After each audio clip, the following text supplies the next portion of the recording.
네, 어제 열린 외교 분야 대정부 질문에서 여야가 상당히 세게 맞붙은 가운데 국민의힘, 민주당 다 똑같다 이렇게 지적하시는 분이 계십니다. 이원웅 민주당 의원 나와 계십니다. 안녕하세요. 네, 안녕하십니까. 어떤 점에서 똑같습니까? 서로 악마화하고 악마화하는 게. 네, 뭐 제가 제일 어제 시작을 하면서 네.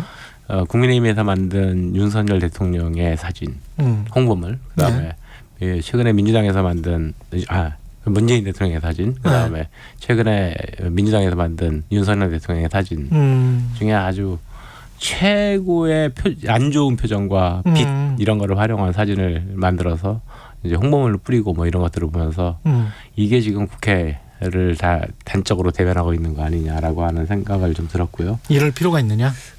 그저께 그러니까 대정부 질문 첫날 의원들이 워낙 그 고성을 지르고 뭐 싸우는 모습을 보면서 마지막에 끝나면서 김진표 국회의장께서 뭐 초등학교 반창회보다도 못하다라고 하는 이 쓴소리를 하셨는데 그 얘기를 듣고 나가지고 몇몇 의원들이 아니 초등학교 반창회를 폄훼하는 거 아니야?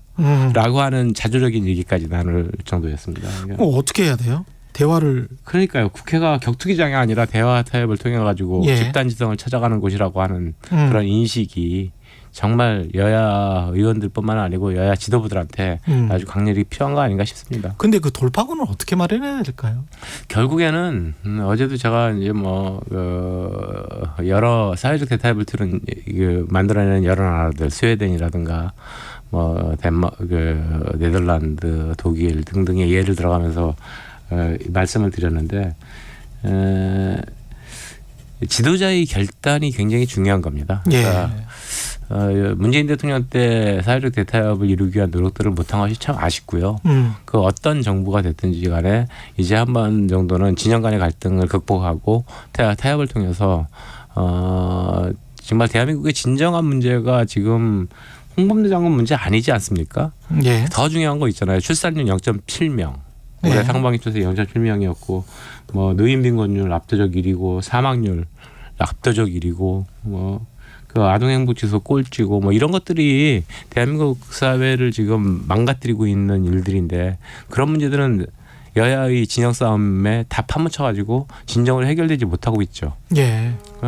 송파 세모녀 사건이 벌어진 게 2014년인데 그때 여야가 뭐 화려한 얘기들을 많이 했습니다. 뭐 근데 그 이후에 그럼 해결됐느냐? 전혀 해결되지 않고 신천 세모녀 뭐 등등의 사건들이 수원 세모녀 사건이 지금도 여전히 계속되고 있는데 그런 것들은 사건이 났을 때만 반짝 뭐 하는 척하다가 말고 뭐 이러다 보니 사회는 점점 더 그 갈등이 심해지고 어려운 사람들은 더 힘들어지고 뭐 이런 거 아닌가 싶습니다. 지도자의 결단이라고 말씀하셨는데 그러면 이제 문재인 때는 문재인, 윤석열 때는 윤석열. 그렇죠. 대통령의 결단은 구체적으로 어떤 결단이 필요하다고? 그러니까 사회의 갈등 구조를 없애고 이게 야 나를 믿고 따라와라라고 하는 이게 군대 조직이 아니지 않습니까? 그러니까 다양한 목소리들이 항상 존재하고 있는 건데 그 갈등 구조의 핵심과 본질은 무엇인가부터 가장 큰 것부터 이제 해결해 나가기 시작해야 되는데 우리나라 한국 사회를 조사해 보면은 갈등에 있어 가지고 제일 정점에 있는 것이 이념 갈등입니다. 그 이념 갈등을 어떻게 극복할 것인가. 만약에 이념 갈등의 문제가 역사적 문제로부터 시작이 된다면 그 역사적 문제에 대해서 어떻게 할 것인가라고 하는 거를 진정으로 그 전문가들의 영역으로 좀 남겨두고 아니면 지금 당장 해결하지 못해도 뭐 50년 있다가 30년 있다가 뭐 미래의 석학들이 해결할 수 있는 부분도 있을 수 있지 않겠습니까? 이념 갈등을 지금 먼저 일으키는 쪽은 어디입니까?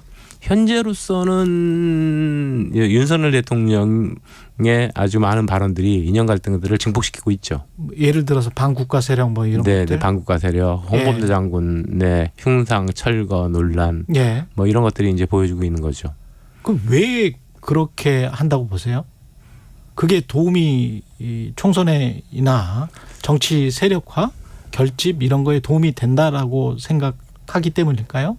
저는 이렇게 생각합니다. 그러니까 지금 윤석열 대통령의 핵심 측근으로 되어 있는 대부분들의 사람들이 그 MB 대통령 때의 측근들이었는데 이명박 정부 때 이명박 정부 때 그분들이 뉴라이트적 역사관을 가지고 한국 사회를 한번 진정으로 극우적 이념으로 편제를 해보고 싶어 했었어요. 그런데 광우병 파동이라든가 몇몇 사건들이 벌어지면서 완전히 동력을 잃어버렸죠. 좌절을 했다. 네. 그래서 이번 윤석열 대통령이 대통령으로 뜨기도 전에, 대통령 후보로서 뜨기도 전에 그분들이 새로운 후보들을 찾고 제일 먼저 달려가서 윤석열 대통령 후보에 당시 이제 측근이 되고 지금 이제 윤석열 대통령 정권을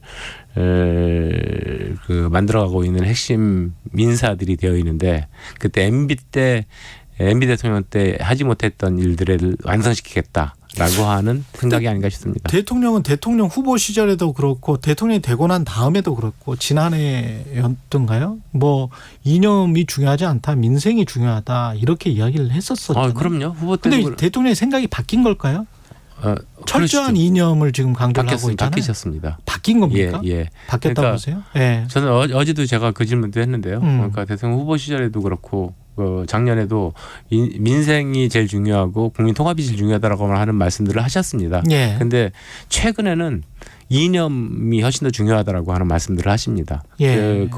그 말씀하신 거를 두 개를 딱 비교해 보면 완전히 생각이 바뀌신 거죠. 그 당내 문제로 좀 들어가 보겠습니다. 민주당 같은 경우에 이재명 대표가 지금 단식을 하고 있는데 의원님 입장은 어떻습니까? 이 단식과 관련해서는?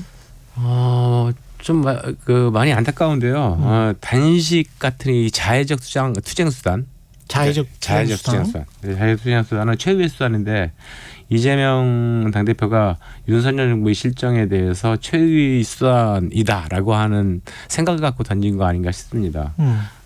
그런 면에서는 그 진정성이라고 하는 것들이 이해가 안 되는 바는 아닙니다만, 문제는 목표가 뭔가, 이게 하여튼 이런 거. 그다음에 그러다 보니까 단식을 시작하자마자부터 언론에서도 많은 혹평이 나왔고요. 예. 두 번째, 윤석열 대통령이 그러면 변화할 것인가? 전 변화할 가능성이 없다고 봅니다. 그럼 어떻게 해야 될까요, 이재명 대표? 예전에 같은 경우에는 예. 이 정도 하면 여당 대표가 가기도 하고 뭐 등등 하면서 이렇게 말리고 그다음에 정부의 정무수석이 와가지고 예. 말리기도 하고 이런 모습을 보였는데, 예. 지금 거의 무시하는 듯한 모습을 보이지 않습니까? 예. 거기다가 지금 거기 이제 매일 밤 촛불 집회를 하는데요. 예. 국회에서 거기 참가하는 분들을 보면은 숫자도 급격히 줄어들고 있고 동력이 상실되고 있는 거죠. 예. 당원 참여조차도 저조하고 일부 이제 개딸이라고 불리는 강성당원들을 중심으로 참가를 하고 있는데요. 지금 상태에서 단식을 계속 지속한다는 게 무슨 의미가 있는가 싶습니다. 그래서 건강 문제도 있고 뭐 등등 여러 당뇨병도 아주 꽤 있다고 하는 거 아니겠습니까? 그래서 저는 지금 당장 단식을 풀고 예. 정기국회 때 168석이라고 하는 의석을 갖고 할 수 있는 일들이 매우 많다. 예. 윤석열 정부의 실정에 대해서도 할 수 있는 일들이, 얘기할 수 있는 것들이 많고, 특히나 정기국회나 국정감사는 야당에게 훨씬 유리한 환경을 조성해주는 판입니다. 그런 데 집중하는 게 좋겠다 이렇게 생각합니다. 그 국민의힘 쪽에서는 상당수의 의원들이 그런 이야기 하잖아요. 그 민주당이 혁신하려면 이재명 대표가 나가는 게 가장 큰 혁신이다. 의원님은 어떻게 생각하십니까? 저도 이재명 대표 체제로 지금 1년을 지나왔는데요. 예. 최근에 지난주에 갤럽의 여론조사를 보면은 민주당 지지도가 27%까지 이제 하락을 했습니다. 예. 윤석열 정부가 저렇게 잘못하고 있다라고 하는 것, 특히나 최근에 후쿠시마 오염수 방류에 대한 방조 또는 동조와 같은 모습을 보이면서 국민 60-70%가 후쿠시마 오염수를 반대하고 있는데도 불구하고, 그리고 민주당은 그거에 대해서 끊임없는 문제제기를 함에도 불구하고 민주당의 지지도는 오르는 거는커녕 떨어지고 있습니다. 그것은 지금까지 검찰의 아주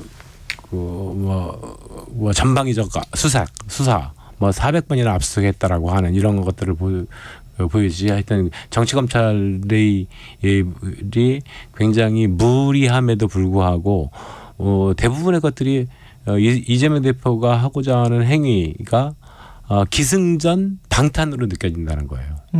국민들에게? 예. 예. 그러다 보니까 이제 그런 아까 단식에 대해서도 말씀을 드렸습니다만 그게 진짜 윤석열 정부에 대해서 항의하려고 하는 거야?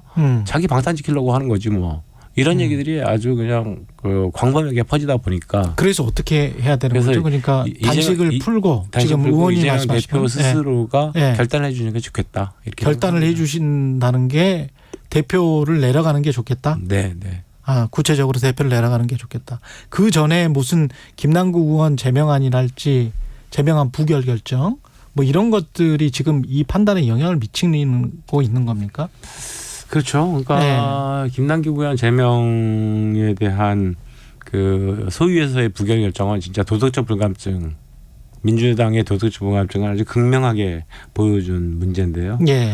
그러니까 들리는 소문은 그렇습니다. 그러니까 22대 지금이 21대 총선이고요. 22대 총선에 불출마하겠다 그러는데 뭐 그 정도면은 그 정도 자기의 정치적 결단을 판단을 해줬으니 이제 제명은 너무한 거 아니냐라고 하는 이런 얘기들 때문에 민주당 의원 소위 의원들이 반대했다라고 하는 건데요.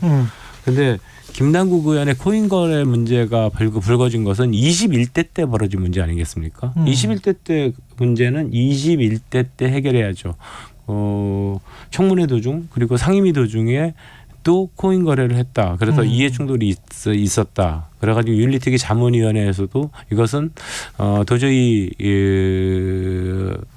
그냥 뭐 30일 징계 뭐 이런 거 가지고는 되지 않고 제명이 맞다라고 하는 결정인데 그것을 갑자기 일주일 소위를 연기하더니 이제 제명 결정이라고 하는 걸 부결시켰습니다. 그러니까 당 지도부에서, 그러니까 그 소위에서요. 소위에서. 그래서 그 이후에 이게 뭔가 보이지 않는 손이 있었던 거 아니냐. 왜냐하면 그 전에는까지만 하더라도 지금 20초밖에 안 남아서 굉장히 또 다른 질문을 드려야 되는데 마지막 질문. 이재명 대표가 국민의 뜻 국민 민복에 반하는 행위를 하면 끌어내려야 된다. 윤석열 대통령 탄핵을 시사했는데 찬성하세요, 반대하세요?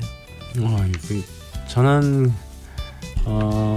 그 문제에 대해서는 진짜 그렇게 혼자 판단해가지고 하실 문제가 아니고 의원총회에서 한번 의견을 정말 제대로 모아봐야 될 문제라고 생각합니다. 의원총회에서 의견을 모아 얼마든지 의견을 모을 수 있는데 탄핵해야 된다라고 하는 것을 갑자기 던지니까 뜬금없이 느껴질 뿐이 없는. 탄핵을 해야 된다라고 말한 건 아닌데 하여간 끌어내려야 된다. 끌어내려야 한다.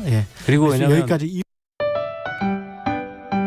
2023 KBS 1라디오 연중기획 낮은 목소리 당신의 목소리를 들려주세요. 안녕하세요.